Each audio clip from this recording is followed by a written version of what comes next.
Have we reached a plateau in carbon-plated racing shoes? And is that why brands are trickling all of the tech now into their daily trainers? Today, I took the Deviate Nitro Elite 4 for a 20-mile long run to find out. Good morning, everybody. Happy Sunday.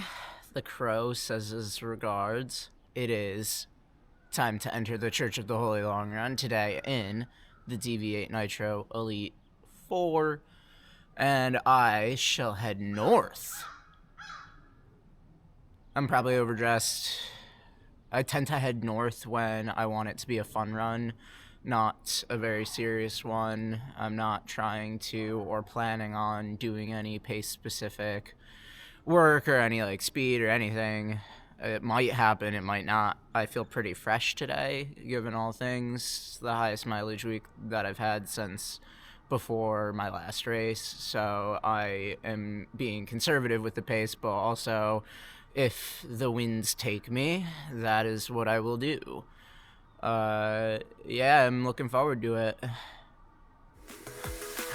Let's go. Deviate from the standard. Natural glycerin damaged. Elite runner unhampered. Move my pounds like a savage. Deviate from the standard. Natural glycerin damaged. Elite runner unhampered. Move my pounds like a savage.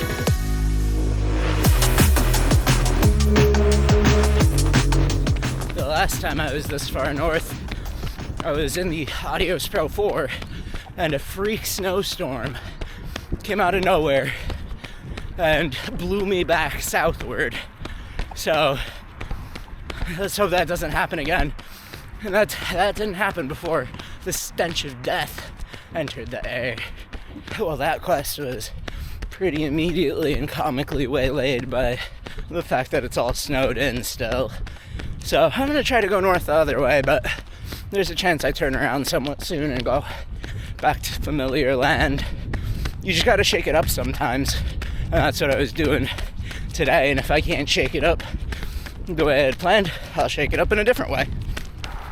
There's something about going really far in one direction that fills me with this nervous, excited energy.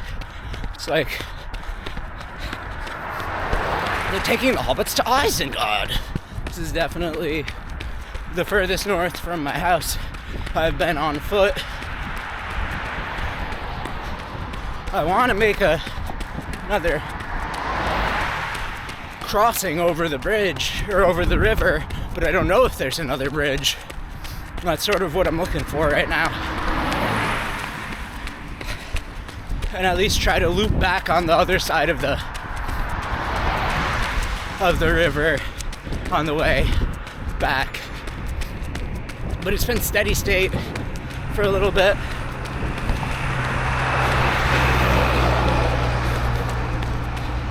I guess I'm on a busy road.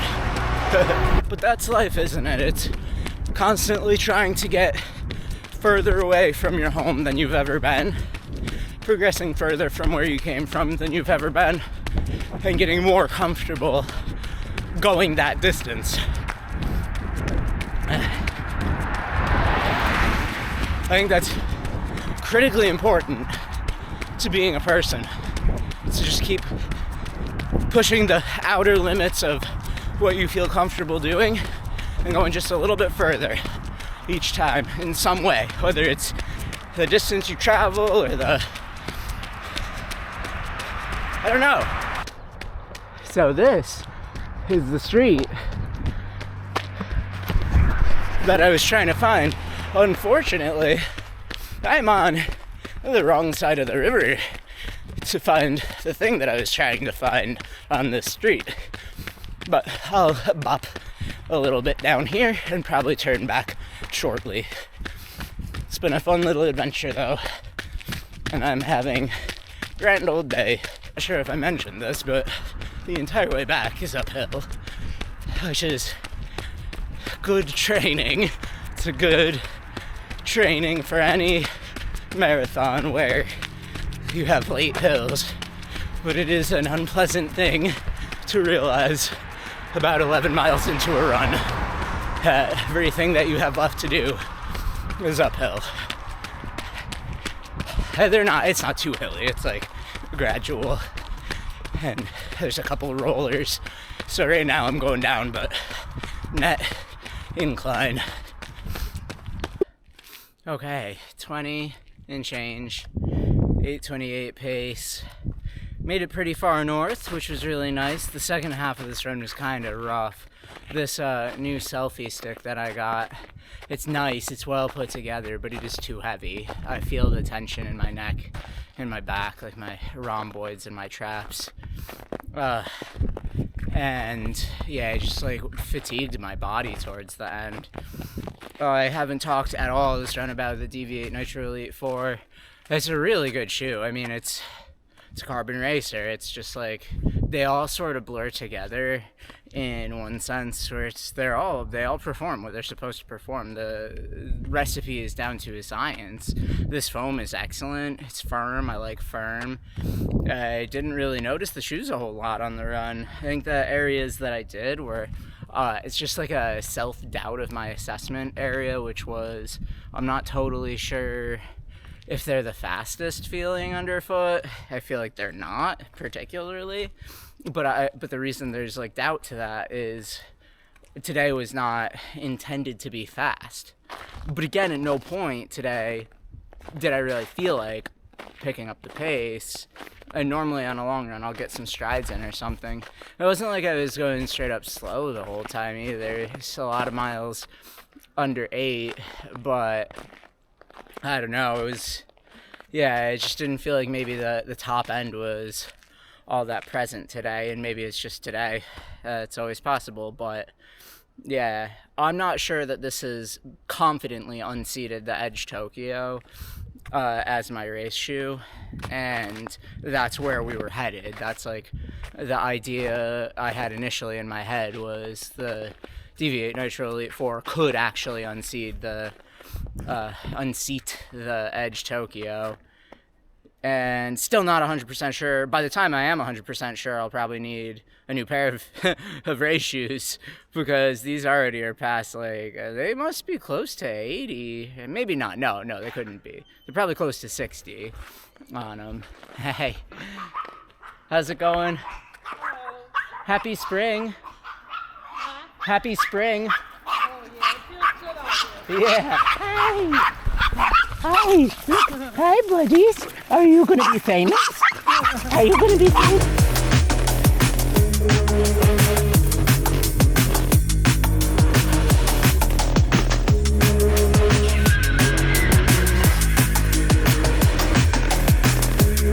And we're back in the studio with the Deviate Nitro Elite 4.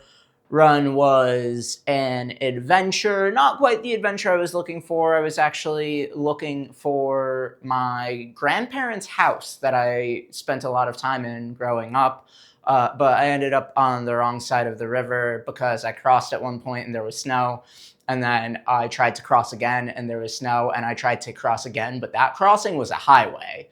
So I couldn't get over to where I wanted to go today, but that's okay. I will be traveling north more and more because I think the ultimate goal for me really is to run to Lake Ontario and back, which is quite a pilgrimage. That's at least 10 in one direction. It's a minimum of 10 in one direction, and that's assuming that I don't get lost in any way. Fortunately, I believe there's an easy way to do it, which is just stay on the road that I was basically on for almost the entire run today. But that is going to wait until spring, when it's actually spring and I could trust that no freak blizzards will occur, because it's a thing that's known to happen in these parts. So today, yes, an adventure, a relaxed long run that ended up being quite difficult towards the end for me, and I do think that it was all down to my camera setup and this new selfie stick. I think it's probably going to be very useful for first run reviews because it's a little longer, but it's heavy. It's like really, I think it's not so much the weight of it as the like girth of the handle. And that's just not what you want on a run. That's not what I want on a run. I don't even like carrying anything with me on a run. I've never run with my phone except for like a couple times last summer when I wanted a podcast to listen to when I was deep in the mileage. But yeah, so the end of the run, my neck and my back were very sore. I came back to the house very exhausted, but I showered, I reset, and I'm actually feeling fairly energized today. So really, I do think it was just the weight that I was carrying that threw me off. But the question that I posed at the beginning of the video in the intro was about the Plateau and racing shoes. Now, I want to be very clear. I have not yet run in the Fast R3, which is supposed to be the next leap or maybe a small jump forward in tech. I will run in that eventually once I can get a pair, hopefully at a reasonable price. But even if it's at an unreasonable price, I'll support my local running shoe store when they have it rather than shell out some big dollars for corporate America to feast upon. So I'm waiting to get my hands on a pair of Fast R3. So this whole, statement about have we plateaued, take it with a grain of salt. I haven't run in that yet. I will run in that. And I don't actually think we've plateaued, really. I think that the racing shoe category is oversaturated, though. And I think that where I'm coming from with this, pondering this question is like, is this really any different, the Deviate Nitro Elite 4 from the Edge Tokyo? And, it might not have felt quite as fast today, but when you run in as many shoes as I do, one of the biases, all of the reviewers that you watch on this platform or any article that you read, they test so many shoes that it's almost impossible for it not to blur together. And so when something like the Edge Tokyo isn't top of mind for me, I haven't run in that, and I don't remember the last time. It wasn't my marathon. I think that I ran in it between then and now. But right, a couple of months probably was the last, maybe a month, maybe 2 months was the last time I ran in the Edge Tokyo. And I can't tell you how they feel differently without putting that shoe on my foot again. Now, once I get even a mile in the Edge Tokyo, it's going to all come swimming back to me because I do have a lot of miles on that shoe specifically, and on the Edge Paris, right? The Metaspeed series, I have a lot of experience in. But right now, without having run back to back in that shoe and this one, it's really hard to say that there's anything between the two. Like, as far as performance is concerned, it's probably just going to come down to underfoot preference, foam preference. They even both have aliphatic TPU in them. The Edge Tokyo has a bottom layer of firm PIBA, which I still like. I think it's a fantastic foam.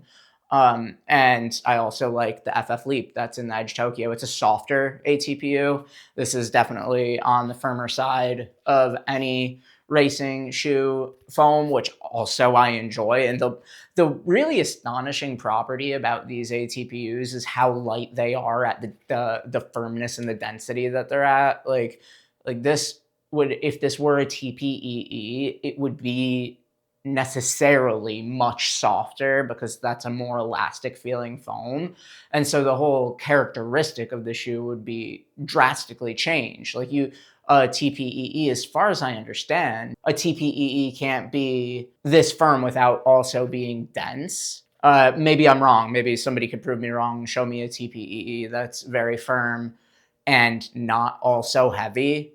But that's what I really like about this compound in this shoe particularly. Also, the weight is phenomenal. This does feel feather light on foot. It's a remarkable property of this shoe. Like, even putting this on next to something like even the Xiaonian. I mean, it's only I think 13 grams lighter than the Xiaonian, but it feels lighter. It feels a lot lighter. It feels particularly light, and also it feels very locked in on the bottom of your foot. I don't know if you guys get the sensation where you feel just like so planted on the shoe.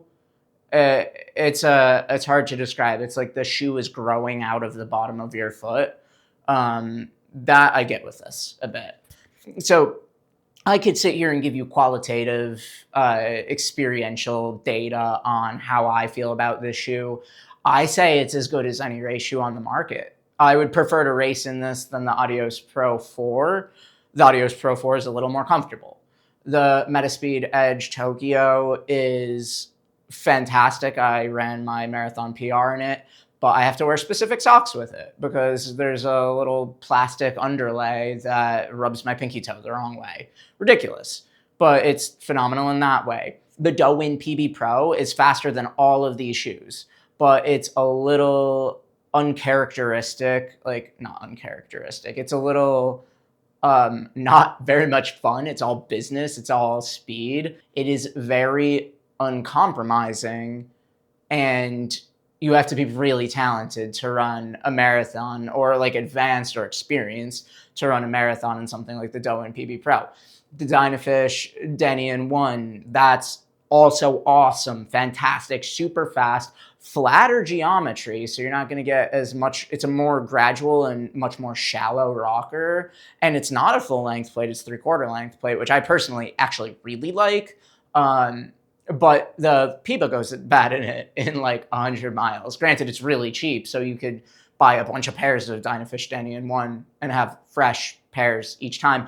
Other people did say they got plate feel in the Dynafish Denian 1. I also got plate feel in it initially, and then when I loosened the laces up, I stopped having that. So I don't know if maybe it was just coincidental, but right. So I'm just rambling off race shoes. I mean, the Hoka Rocket X3, I didn't get along with sort of mostly because of the upper and the narrowness in the forefoot.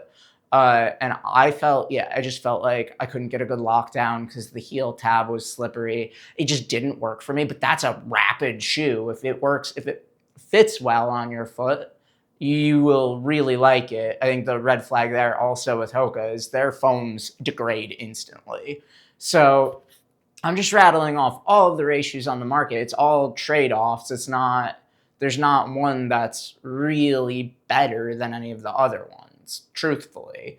This is as good as any of them. And I think that's it's hard when you're doing running shoe reviews when I think the category is capped. I think the category is like at carrying capacity for competition. Like there's not going to be anything that blows anything out of the water anymore. And maybe that's why Nike's taken so long with Alpha Fly 4. It's because how do you compete in this space when everything is competitive? And so I don't blame them if that's why it's taken so long to come out with a Vaporfly 4, Alpha Fly 4.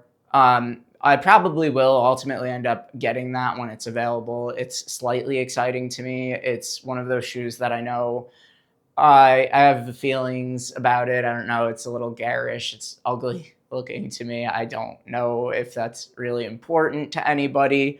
I have a strange bias against the Alpha Fly. I think it's just a little ridiculous. For today and for the Deviate Nitro Elite 4, I had a great run. It supported me through the effort. It wasn't as quick as I thought it would be, but I wasn't running as quick as I didn't even intend to run quickly, so I can't fault the shoe for that. It feels extremely bouncy underfoot. It feels explosive. I do feel like it rewards a more midfoot strike, even towards the heel. And that's not exactly my natural running form, but it doesn't punish forefoot striking either. So altogether, right, I don't have any real negative about this shoe. I did have to fiddle with the laces a little bit today.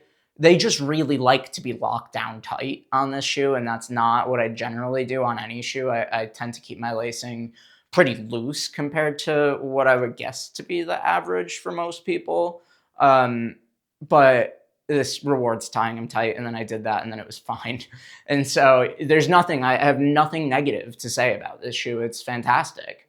And I think we're just approaching the asymptote of performance for this category. I do think that's why we're seeing some companies starting to trickle in their racing tech into the daily trainer space. It's a little annoying that we're seeing that now from the Western brands when the Chinese brands have had race foam and plates in their daily line for a very long time already, and they seem to be, yeah, just like putting race foam in all of their shoes because that's what the people want. And so it's good that we're seeing that from the Western brands now. But you know, I have a few shoes I'm very excited for this year. One I should have very soon. I've been teasing it for a while now. Not a racing shoe, definitely a daily trainer slash tempo, maybe speed day shoe, but that's a story for another day. For now, thank you for watching, and as always, stay in motion.